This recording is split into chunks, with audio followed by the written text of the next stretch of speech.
December 5 என்பது அனைத்து இந்திய அண்ணா திராவிட முன்னேற்ற கழகத்தினருக்கு மட்டுமல்ல,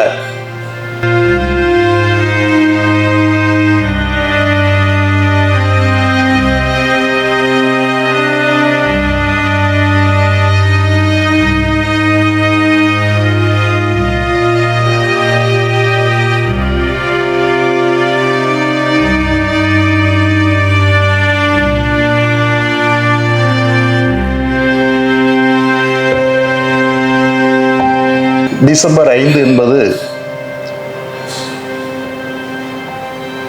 அனைத்து இந்திய அண்ணா திராவிட முன்னேற்ற கழகத்தினருக்கு மட்டுமல்ல, தமிழகத்தில் இருக்கின்றவர்களுக்கு மட்டுமல்ல, உலகத்தில் வாழுகின்ற தமிழர்கள் அனைவருக்குமே ஒரு கருப்பு நாளாகவே அதை நாங்கள் கடைபிடிக்க கடமைப்பட்டிருக்கின்றோம். காரணம், அன்றைய தினம் அம்மா அவர்கள் அனைவரை விட்டு சென்றிருந்தாலும் எல்லோருடைய இதயங்களிலும் இன்றைக்கும் வீட்டு கொண்டு இருக்கின்றார் என்பதுதான் நிதர்சனமான உண்மை.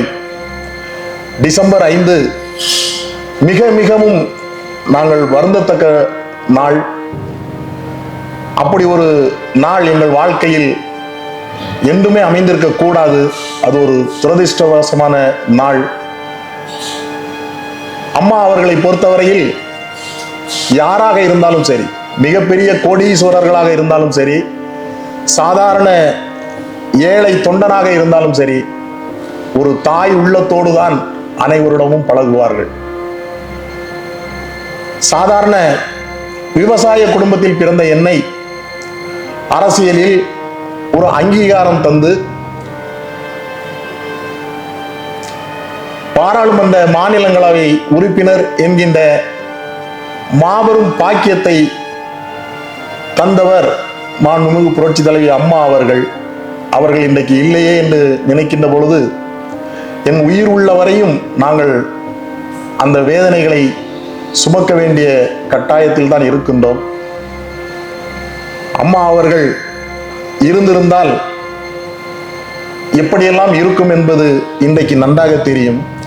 அம்மா அவர்கள் இருக்கின்ற காலகட்டத்தில் கேட்டார்கள், இந்த லேடியா இந்த மோடியா என்று கேட்டார்கள். 38 நாடாளுமன்ற உறுப்பினர்களை தன்னந்தனியாக தமிழகத்திலே போராடி சந்தித்து இந்திய திருநாட்டில் அனைத்து இந்திய அண்ணா திராவிட முன்னேற்ற கழகத்தை 3வது மிகப்பெரிய இயக்கமாக மாற்றி காட்டியவர் மாண்புமிகு இதய தெய்வம் டாக்டர் புரட்சி தலைவி அம்மா அவர்கள்.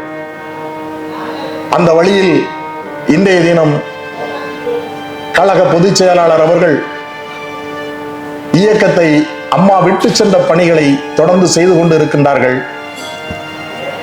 மாண்புமிகு அம்மா அவர்கள் இருந்திருந்தால் இன்றைக்கு நிச்சயமாக அனைத்து இந்திய அண்ணா திராவிட முன்னேற்ற கழகம் பாராளுமன்றத்திலே மீண்டும் 3வது மிகப்பெரிய இயக்கமாக இருந்திருக்கும் என்பதுதான் நம் அனைவருடைய எண்ணம் என்பதை இந்த நேரத்திலே சொல்லிக்கொள்ள கடமைப்பட்டிருக்கின்றேன். அவர்கள் செய்த சாதனைகளை எல்லாம் சொல்லி முடியாது. இருந்தாலும் ஒன்றிரண்டை இங்கே சுட்டிக்காட்ட கடமைப்பட்டிருக்கின்றேன். பெண் சிசு கொலைகள் ஏராளம் நடந்து கொண்டிருந்த காலகட்டத்தில் மாண்புமிகு அம்மா அவர்கள் தொட்டில் குழந்தை திட்டம் என்கின்ற ஒரு மாபெரும் திட்டத்தை தந்து ஒரு அன்னை தெரசாவாக திகழ்ந்தார். அதுபோல மகளிர் காவல் நிலையத்தை தந்து மாண்புமிகு அம்மா அவர்கள் மங்கையர்க்கரசியாக திகழ்ந்து கொண்டிருந்தார்கள். இன்னும் புனித பயணமாக கிறிஸ்தவர்கள் செருசலேம் செல்லுவதற்கும் இஸ்லாமியர்கள் மெக்கா செல்வதற்கும் நிதி உதவி அளித்து சமூக நீதி காத்த வீராங்கனையாக விளங்கி கொண்டிருந்தார்கள். மாணவ மாணவிகள் விலையில்லா மடிக்கணிகளை பெற்று மாண்புமிகு அம்மா அவர்கள் ஒரு அறிவு பெட்டகமாக திகழ்ந்து கொண்டிருந்தார்கள். அதுபோல டெல்டா மாவட்டங்களை உள்ளடக்கிய காவிரி நீர் பாசனத்தில் மிகப்பெரிய போராட்டங்களை நடத்தி அரசிதழிலே வெளியிடச் செய்து காவிரி தாயாக விளங்கி கொண்டிருந்தார்கள். இப்படி அன்னை தெரசாவாக, காவிரி தாயாக, சமூக நீதி காத்த வீராங்கனையாக மக்கள் மத்தியிலே வலம் வந்து கொண்டிருந்த காரணத்தினால் அனைத்து